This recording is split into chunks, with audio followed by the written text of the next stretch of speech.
पहले उस पे बुलडोजर चलना चाहिए। तो सबसे बड़ी है नहीं पार्टी तो देश में तो विकास जो कहती है सबका साथ सबका विकास करने की बात करती है, इन्होंने सबका सत्यानाश करने का काम किया है। आप बताइए जहांगीरपुरी में जो बुलडोजर चला वो वाकई में क्या न्याय और प्रतिपक्ष के साथ चला? वो बुलडोजर सीधे तौर पे अगर ऐसे किस पे नहीं अवैध कब्जों पे कौन सा कोई नोटिस आया था? सुप्रीम कोर्ट ने जब आदेश दिया कि इस पे रोक लगनी चाहिए, यथास्थिति बरकरार रहनी चाहिए, उसके बाद भी बुलडोजर चलता रहा।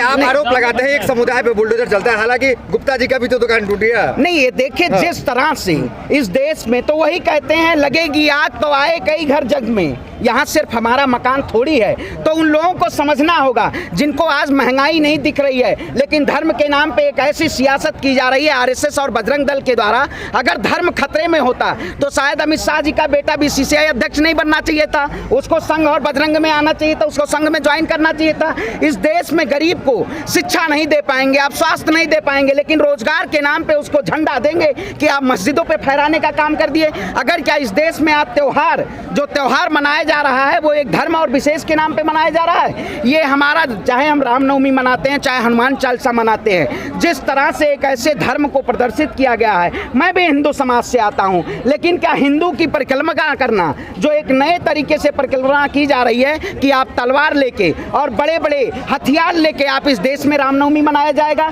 इस देश में इससे पहले भी रामनवमी मनाया जाता था, हनुमान चालीसा होता था। अजान और लाउड स्पीकर के नाम पे इस देश में राजनीतिक पार्टियां सियासत कर रही हैं। क्या इस देश में लोकतंत्र का खात्मा नहीं किया जा रहा है? इस देश में बाबा भीमराव साहेब अम्बेडकर के संविधान को तार तार किया जा रहा है जिसमें समता मूलक समाज की बात थी। आज एक ऐसे समाज के लिए आपने शाहीन बाग के नाम पे देखा होगा अवैध निर्माण जो है, लेकिन एक दंगा करा के एक प्रायोजित तरीके से उस पे बुलडोजर चलाना और उसके बाद चिन्हित चलना जगहों को, ये कहाँ का न्याय है? शाहीन बाग पे बुलडोजर चल रहा है। बिल्कुल, ये कहाँ खबर आ रही है कि बुलडोजर भी आ गया है। ये कहाँ क्या न्याय है? देखिए क्या आज़ादी के 75 साल हो चुके हैं इस देश के लोकतंत्र में। आज़ादी के 75 साल में बुलडोजर क्या नहीं था? ये बुलडोजर को सीधे तौर पे कानून को ताक पे रख दिया गया है, लेकिन हम एकता अखंडता और संप्रभुता की लड़ाई को लड़ रहे हैं। और जिस तरह से इस देश में अगर किसी भी समाज के प्रति ये अनैतिक तरीके से बुलडोजर चलाया जा रहा है, ये शायद आपको पता होना चाहिए। आप देखिए स्ट्रीम मीडिया का एक ऐसा पैकेज आपने देखा होगा कैसा डीएनए के द्वारा और अमन चोपड़ा के द्वारा एक नफरत फैलाया जा रहा है।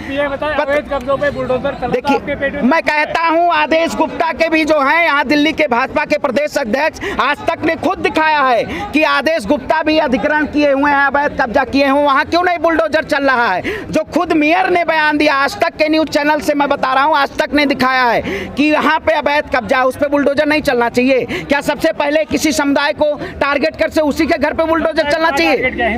अरे इस देश लोकतंत्र से चले, देश लोकतंत्र से चलेगा या बुलडोजर से चलेगा? संविधान मतलब इस देश में संविधान को आप नहीं मानते। समुदाय तो बुलडोजर की तारीफ करता है ना कि बाबा का बुलडोजर आ गया है। अब आप बताइए इस देश में जिस तरह से आपने पत्रकारिता का हनन करने का काम किया, अमन चोपड़ा जैसे लोग हिंदू के नाम पे आज अमन चोपड़ा कहाँ गिरफ्तारी क्यों नहीं हो रही है? आज पत्रकारों को जो इस देश में तोड़ने का काम कर रहे हैं उनकी गिरफ्तारी नहीं हो रही है। ये समझना होगा क्योंकि जिस तरह से इस समाज में एक नफरत फैलाया जा रहा है और एक बुलडोजर ये कोई विकास का वो नहीं है, आइकॉन है कि इसको आप बना दिए हैं। इस देश में शिक्षा भी आइकॉन होना चाहिए, स्वास्थ्य होना चाहिए, लेकिन आपने बुलडोजर के आइकन बना दिया कि बुलडोजर से सरकार चल रही है। आपके मैनिफेस्टो में क्या था?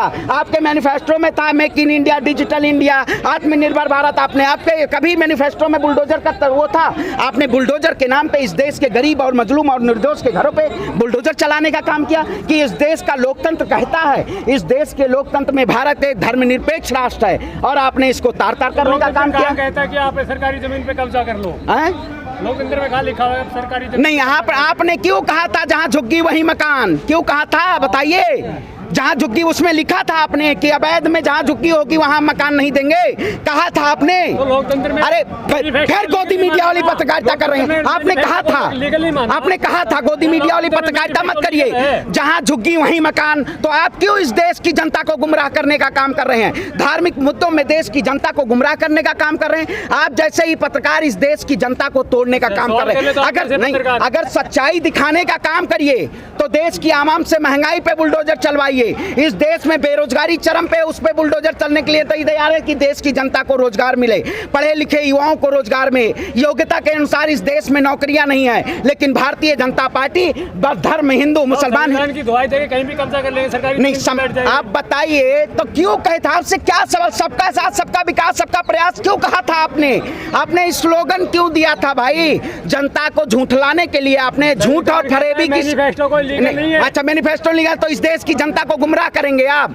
लीगल नहीं है तो इस देश की जनता को गुमराह न करिए, जनता जानने के लिए तैयार है, क्योंकि आपके ही सरकार के शासनकाल में आज गरीबी हंगर इंडेक्स में निचले पायदान पे है। आप कहते हैं देश में डंका बज रहा है, आप कह रहे हैं विश्वगुरु बनेगा, लेकिन देश को विश्वगुरु बनाने का काम किया है। गृह युद्ध करवाया जा रहा है। राज ठाकरे जैसे लोग, ये अब इस भारतीय जनता पार्टी में कट्टर हिंदू का एक वो चल रहा है कि सबसे बड़ा कट्टर हिंदू कौन है, योगी जी हैं या कौन है, राज ठाकरे हैं, क्योंकि सब चोला पहन के इस देश में सामूहिक धार्मिक संप्रदाय करवाना चाहते हैं। लेकिन हम इस देश की जनता के लिए लड़ाई लड़ने का काम कर रहे हैं, क्योंकि आज़ाद भगत सिंह और अशफाक उल्लाह खान, मौलाना आज़ाद जैसे क्रांतिकारी लोगों का ये देश है।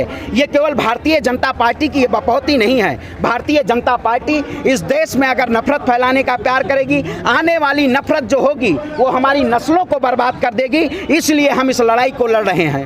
सरकार तो माफिया खत्म करने के लिए बुलडोजर चला रही है, इसमें क्या आपत्ति है? अब जब सरकार माफिया में बैठे हो, जो सत्ता में ही माफिया बैठे, 73 मुकदमे आपके ऊपर लगे थे, किसके ऊपर लगे थे बताइए? ये बताइए, राज ठाकरे कह रहे थे हिंदू तैयार रहो, 3 मई के बाद बुलडोजर ये हटाना है लाउड स्पीकर, इस पे क्या कहेंगे? तैयार है? नहीं, क्यों तैयार है? हम कहते हैं इस देश में हिंदू और मुसलमान सबके लिए हम खड़े हैं। जो आज लाउड स्पीकर उतरवाने की बात कर रहे हैं वो इस देश में दंगा भड़काने की बात कर रहे हैं। लाउड स्पीकर नहीं उतरेगा, हनुमान चालीसा भी होगी इस देश में, अजान भी होगा।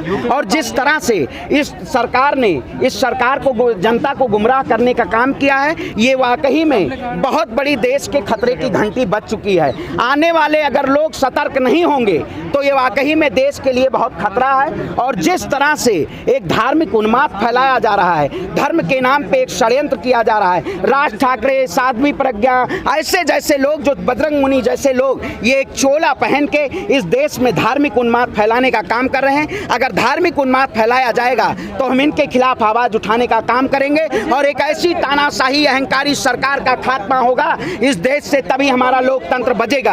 आपको आपत्ति नहीं है अजान से? कोई दिक्कत नहीं है? नींद में खलल तो नहीं होता है? भाई मुझे क्यों आपत्ति है? मैं तो कहता हूँ नहीं, मैं जय सिया राम, जय श्री राम के नाम पे हम मस्जिदों पे झंडा फहराने नहीं जाएंगे। आप बताइए, भगवान राम जो राम राज्य की कल्पना करते हैं वो राम के नाम पे लोगों को तोड़ने का काम करते हैं, ये राम के नाम पे दंगा फैलाने का काम करते हैं, राम के नाम पे जनता को बेरोजगार करने का काम करते हैं, राम के नाम पे इस देश की आवाम को ठगने का काम करते हैं, राम के नाम पे इन्होंने चंदा चोरी करने का काम किया। ऐसी पार्टी जो इस देश में आवाम को अगर खतरे में डालेगी तो हम उसके लिए हमेशा लड़ाई के लिए हमेशा खड़े होने का काम करेंगे। ना मुझे अजान से दिक्कत है, ना मुझे हनुमान चालीसा से दिक्कत है, लेकिन ये आरएसएस, नारंगी, कंघी, बजरंगी, संघी, ये जो लोग हैं जो इस देश में ये उन्माद फैला रहे हैं, जो कह रहे हैं एक विशेष समुदाय से आप सामान मत खरीदिए, हम सभी से सामान खरीदेंगे और सभी का। आरएसएस से, बीजेपी से इतनी आपत्ति क्यों? आप खुद अयोध्या से आते हैं तो वहाँ तो कहा जाता है कि बीजेपी में रहता है हमेशा। बीजेपी में ये नहीं हो गए क्या? देखिए भगवान राम ने जब राम राज्य की स्थापना, जब उन्होंने लंका पर विजय प्राप्त करके रावण का वध करके, रावण हमारे समाज से था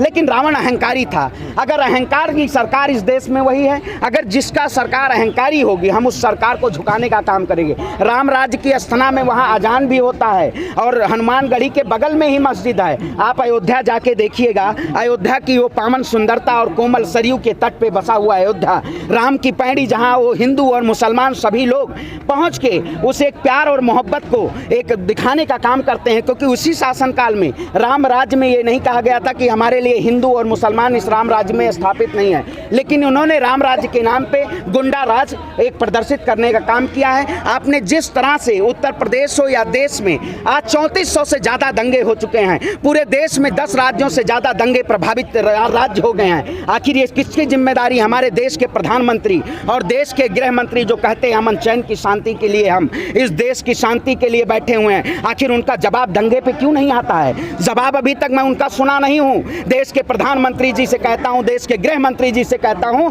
2014 से सत्ता में आने से पहले आपने बहुत सारे वादे किए थे, लेकिन उस वादों को नदारत होते आपने एक धर्म का मुद्दा अपनाया है। और अगर धर्म किसी भी देश में एक ऐसे लड़ने का काम करेगा, चाहे कोई भी देश हो, जर्मन आपने देखा होगा, फ्रांस आपने देखा होगा, श्रीलंका आपने देखा होगा, वही हाल भारत का होने वाला है। क्योंकि अगर कट्टरता की बात करेंगे तो देश खतरे में जा रहा है। भारतीय जनता पार्टी इस देश को खतरे में डालने का काम कर रही है।